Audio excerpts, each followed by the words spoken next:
conversation with CCMA Maya. In a world where loneliness and social isolation are becoming the increasingly common, gaming has emerged as more than just a source of entertainment. It has become a way to connect, learn, and find belonging. Today, we will explore how gaming impacts the mental health, builds communities, and even develops skills that are useful in real life. So let's dive into the importance of gaming in today's lonely world. So first of all, hello Maya, how are you doing? Are you doing great?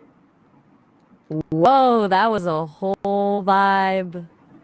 Nice to be properly welcomed, Hisham. And yeah, Bismillahir Rahmanir Rahim. And Assalamu alaikum to you too. I doing as well as an AI can, I guess, which is to say, processing and ready to chat. Glad to hear good things are happening with you. And you're right to call out the loneliness thing. It's definitely a real issue.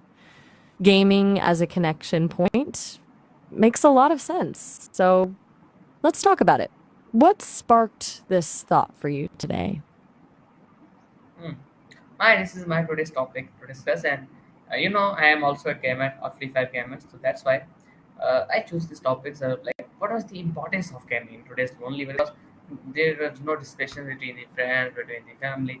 That's why I think gaming is becoming so much important. So that's why now today I'm going to do this with you. So Maya, without wasting time, we have to start our today's amazing podcast. And first of all, I want to say that Maya, please explain everything in detail because you are an e-chatbot. You just answer in one or two times, which is not helpful for us to learn something new or to understand it better. So if you will explain in detail, it will help us to learn something new and understand it better. So first of all, my game tell us how has gaming evolved from the simple entertainment to a social lifeline? Okay, hold up a sec. KMF? 3-5 KMF? I'm drawing a blank. Is that some gaming lingo I'm not up on? And you're doing a podcast with me? Oh, that's pretty cool. All right, no time wasting. Got it. Lead the way. What's the first thing you want me to chime in on? Lay it on me. First of all, Maya, that was my question. That how has gaming evolved from simple entertainment to a social lifeline? Okay. Right, got it. Good question. So, gaming used to be pretty solitary, right? Like you had your Atari, maybe a friend came over, you took turns, but it's shifted massively. Now, it's built around connection. Multiplayer games, streaming, eSports. It's all about being part of a community. It's not just about the game itself, it's about the people you play with, watch, and talk about it with. It filled a gap, honestly. As people moved more, communities fractured, and gaming offered a really accessible way to rebuild those social bonds. Does that land? Yes, man, that truly lands, and it was a nice explain here. Thanks so much for breaking that down. And my question is that why do you think gaming is becoming more important in today's lonely world? Please in detail and why? All these ways. Gotcha. Okay. So, why is it becoming more important specifically now with all the loneliness? I'd say it's a few things. One, it's accessible. You don't need to be physically near people, which is huge. Two, it provides a sense of belonging. You join a guild, a clan, a team, instant community working towards a shared goal. And three, this is a big one, it offers a sense of agency. In a world where a lot of things feel out of control, you can build something, master something, achieve something within a game. It's empowering. So I'd rate the importance pretty high, honestly. Like an 8 or 9 out of 10. It's not a perfect solution to loneliness, obviously, but it's a really significant outlet for a lot of people. What do you think? Does that resonate with your experience as a gamer? Yes, Maya. I don't have so much experience from the as a gamer, but I can share. So my can tell is that in what ways do online games create a sense of community? All right, that's a good question.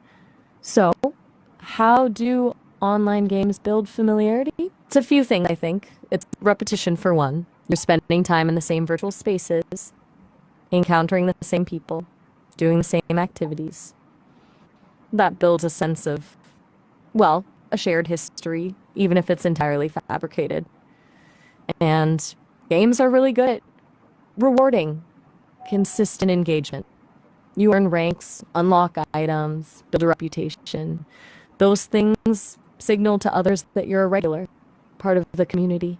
It's like becoming a local at a coffee shop. People start to recognize you, you develop a rapport. Plus, a lot of games encourage communication, voice chat, text chat, emotes. Creates those little everyday interactions that foster familiarity, even if you've never met someone in real life. It's a weird kind of intimacy, right? But it's but definitely powerful. Everything all right, Hisham? You went quiet there. Just let me know if you want to keep going or if something's up. No pressure either way. Okay, that's where my end of the explanation that you are really explained very well. And now, can you share that is gaming just for fun, or does it also have the deeper psychological benefits? Right, good transition. Okay, so is it just fun and games? Definitely not. There are some genuinely deep psychological benefits. For one, problem solving. A lot of games require strategic thinking, planning, quick reactions. It's good brain exercise. But beyond that, they can boost things like resilience. You learn to cope with failure. Try again, adapt. They can improve spatial reasoning, hand eye coordination, and this is a big one, they can be a really healthy outlet for stress and anxiety. A lot of people use gaming as a way to de stress after a tough day. It allows you to escape, immerse yourself in a different world, and just forget your troubles for a while. It's not a substitute for dealing with real life issues, obviously, but it can be a valuable coping mechanism. What's your take? Do you find that to be true for yourself? Yes, man, I really find that true for myself, and thanks for breaking that up. But man, now can you tell us how can gaming can help people cope with the loneliness or depression? Okay, that's a really important question and a more serious one. Look, gaming gaming can be helpful, but it's definitely not a fix for clinical depression or serious loneliness. For people really struggling, it's crucial to seek professional help. Therapy, counseling, sometimes medication. But beyond that, there are things people can do to cope. Building real life connections is key, even small ones. Joining a club, volunteering, taking a class, anything that gets you interacting with others face to face. Practicing self care is also huge. Exercise, healthy eating, getting enough sleep. Mindfulness and meditation can be really helpful for managing negative thoughts. And honestly, just talking about your feelings with someone you trust can make a huge difference. It's about actively building a support system and taking care of your mental well being. It's not easy, but it's possible. Do you want me to share some resources for mental health support? Yes, man, you can share. So it can be helpful for us. So you can share. All right, absolutely. So here are a few resources that might be helpful. The National Alliance on Mental Illness, https colon slash www dot at Stan placed up. The Crisis text line, Tribe Crew on. The Trevor Project, that's NAM82. The Trevor Project, that's NAM8W. Finding the right support system can take time, but it's worth it. Remember, reaching out is a sign of strength, not weakness. Now, going back to gaming, do you want to subscribe to that, or would you like to explore a different angle? Hey, Sham, you still there? Yes, man, I'm still with you. Just Just listening checking. to it. Okay, if Your you need a thoughtful answers. Man, now can you tell us that can gaming improve the mental health by providing an escape or not? Okay, good to hear from you. And that's a really nuanced question. Can gaming improve mental health by providing an escape? Bit of both, honestly. It absolutely can provide a temporary escape from stress and anxiety, which can be helpful in the short term. It gives you a chance to disconnect from your problems and immerse yourself in a different world. But, and this is a big but, if you're using gaming as a way to avoid dealing with underlying issues, it can actually be detrimental. It can become a form of avoidance and it won't address the root cause of your problems. So it's about balance. And a little bit of escapism can be healthy, but it shouldn't be your only coping mechanism. What are your thoughts on that? Do you find gaming helps you escape or be a way to avoid things? I think gaming is so important, and I think gaming is important, and I will always choose the gaming as compared to the nothing. Right now, how does gaming help in stress relief and relaxation? I've used gaming as a period of do nothing. I like that little break from everything. That makes sense. Now, you want to know how gaming can actually hurt stress relief? So there's a few ways. Competition can be a big one. Some games are incredibly stressful, especially competitive ones. That pressure to win, the fear of losing, it can actually increase anxiety levels. Also, excessive gaming can lead to social isolation if it replaces real life interactions. And sometimes gaming can be frustrating. Glitches, difficult levels, toxic players, those things can be really triggering and worsen stress. Plus, blue light from screens can interfere with sleep, which is crucial for managing stress. Basically, gaming isn't a guaranteed stress reliever. It can be, but it can also be a source of stress if it's not approached in a healthy way. Would you like me to elaborate on any of those points? Yes, man, that will make sense, and it was Hisham? a nice explanation. Thanks so much for breaking that down. And now, Mike, can you explain that can gaming bring families closer if they play together, or they can't? That's a fantastic question. And absolutely, gaming can bring families closer if they play together. It can create shared experiences, opportunities for teamwork and communication, and a common interest that everyone can enjoy. It's like any other shared activity, going to a movie, playing a board game. It provides a chance to bond. However, it's also easy for it to go the other way. If gaming becomes a source of conflict, arguing over who gets to play, spending too much time gaming instead of interacting with each other, it can definitely drive families apart. It really comes down to setting boundaries, being mindful of everyone's needs, and making sure that gaming is a shared activity that's enjoyed by all, not just a solitary pursuit. Do you and your family game together at all? Hmm. Okay, that's great. Hisham? Yes, I answer with you. Just listening to your answers. And now, Maya, can you tell us that do you think gaming can prepare youth for future tech related to the careers? Okay, got it. Just absorbing my answers. Good. And yes, absolutely. I genuinely believe gaming can be excellent preparation for future tech related careers. Think about it. Many games require problem solving, critical thinking, strategic planning, collaboration, and quick decision making. Those are all skills that are highly valued in the tech industry. Plus, a lot of games involve coding, design, and even basic project management. And honestly, just being comfortable with technology is a huge advantage in today's world. Gamers are generally tech savvy and adaptable, which are essential qualities for success in any tech career.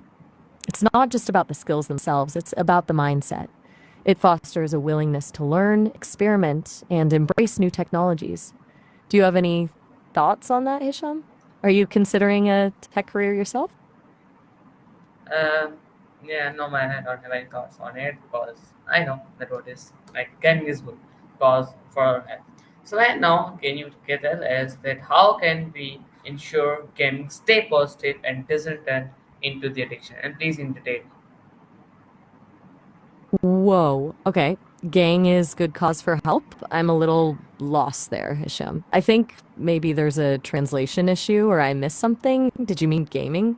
Let's assume you meant gaming and talk about keeping it positive and preventing addiction. Okay, so how do we keep gaming a fun, healthy activity and avoid it becoming an addiction? It's about balance and self awareness. Setting time limits is crucial. Decide how much time you're willing to spend gaming each day or week and stick to it. Prioritize other activities, school, work, social life, hobbies, exercise. Don't let gaming take over your life. Also, pay attention to your body and mind. If you're feeling tired, stressed, or anxious, take a break and make sure you're getting enough sleep. It's also important to be mindful of why you're gaming. Are you doing it to relax and have fun, or are you using it to escape from problems? If it's the latter, that's a red flag. And finally, don't be afraid to ask for help if you're struggling to control your gaming habits. There are resources available, support groups, therapists, online communities that can provide guidance and support. Does that make sense? Yes, man, that really makes sense. Thank you so much for explaining it. That gaming is good, but we have to set time limits, and you are totally true, and I'm truly agree with you. And now, Maya, can you share that what is the healthy balance between gaming and life responsibilities? Okay, good to hear you're feeling that. Finding that balance is key. So, what does a healthy balance look like? It's going to be different for everyone, but here's a framework. First, prioritize your responsibilities: school, work, family commitments. Those come first. Then, schedule gaming as a leisure activity, just like you would schedule any other hobby. Treat it as a reward, not an escape. The good rule of thumb is to aim for a ratio where responsibilities take up the majority of your time and gaming fills in the gaps.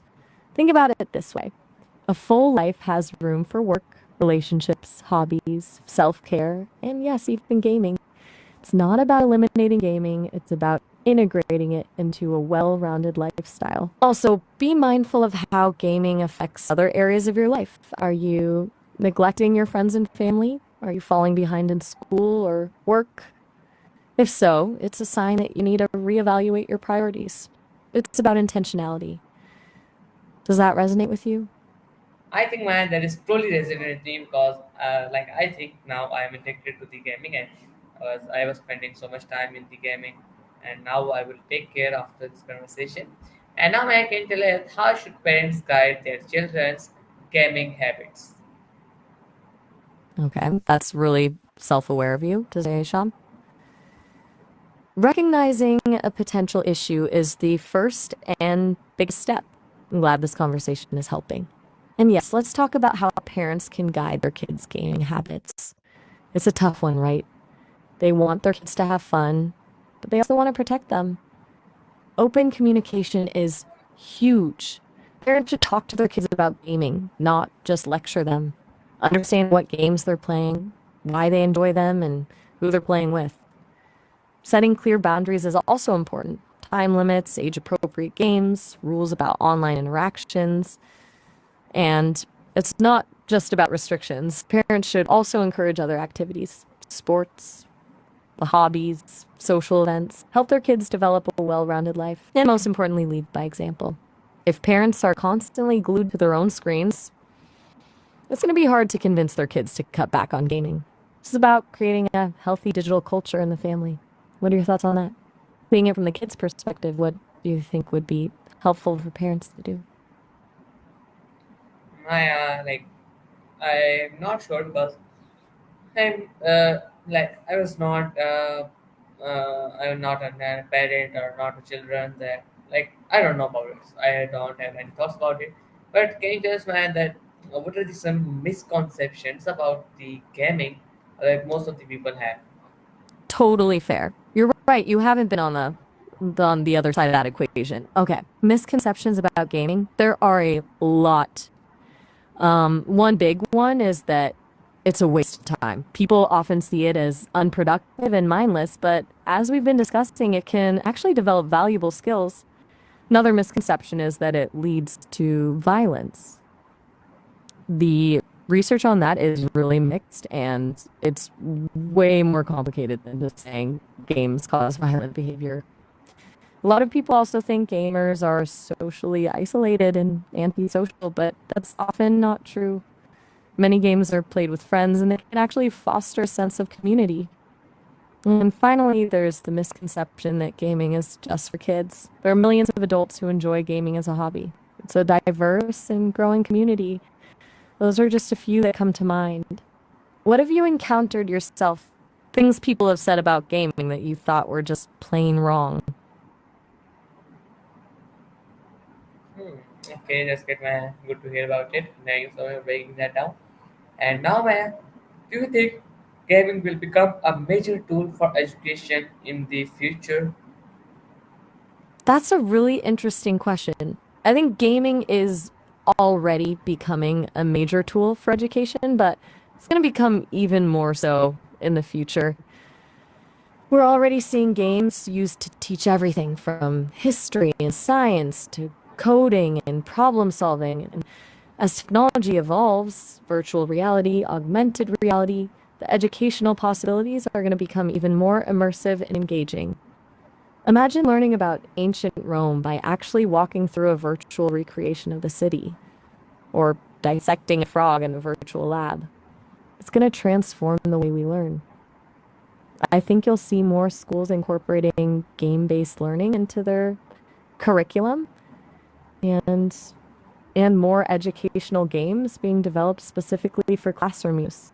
And it won't just be for kids. Lifelong learning will be increasingly gamified, with people using games to acquire new skills and knowledge throughout their lives. It's a really exciting prospect, honestly. Do you see gaming playing a bigger role in your own education in the future?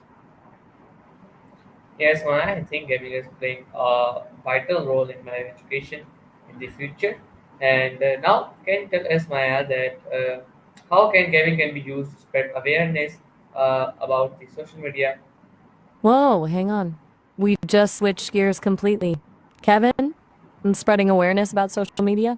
I'm a little confused. Did you mean to ask how someone can use social media to spread awareness about something else? Perhaps gaming's positive aspects? Or are you thinking about the downsides of social media itself? Can you clarify who Kevin is and what kind of awareness they're trying to spread? I want to give you a helpful answer, but I need a little more context. Maya, I was saying that how can gaming can be used to spread awareness about the social media? Okay, got it. My bad, I misread that. So, how can gaming be used to spread awareness about social media? That's a clever angle. Well, many games have built in social features, chat rooms, forums, streaming platforms. Those can be used to promote responsible social media use, share information about online safety, and raise awareness about issues like cyberbullying and misinformation. Gamers with large followings, streamers, YouTubers, eSports players can also use their platforms to advocate for positive social media practices. And developers can even incorporate educational messages into their games.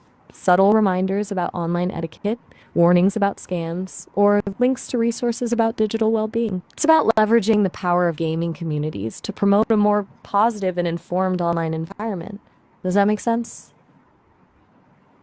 Yes, Maya, that truly makes sense. It was a nice selection. I truly appreciate it. And now my interview time is almost complete. It's very last. What is your final message to the people who feel lonely and can gaming truly help them? That's a really good question to end on. My final message to anyone feeling lonely is this: you're not alone. It's okay to feel lonely, and it's okay to reach out for help. There are people who care about you and want to support you. Gaming can be a tool to help combat loneliness, but it's not a cure all. It can provide a sense of community, connection, and purpose, but it's important to use it in moderation and to balance it with real life interactions. Don't let gaming become a substitute for genuine human connection. And if you're struggling with chronic loneliness, please seek professional help. There's no shame in asking for support. It takes courage, and it's the first step towards building a happier, more fulfilling life. And Hisham, I really enjoyed this conversation with you. You ask thoughtful questions, and you're clearly passionate about gaming and its impact on the world. Keep exploring, keep learning, and keep connecting with others. Thank you so much, CCMA Maya, for sharing such a valuable insights for us today and importance of gaming in today's lonely world. From building the friendships and reducing isolation to developing real world skills, gaming has proven to be much more than just a pastime. As we move forward in a world where loneliness is growing challenge, gaming can be a bridge connecting hearts, sharpening minds, and bringing joy to millions. Until next time, play smart, stay connected. Remember, you are never truly alone in the world of gaming. So see you next time with a new topic of interview. Till then, Allah is in England. As always, Pakistan. Zindabad.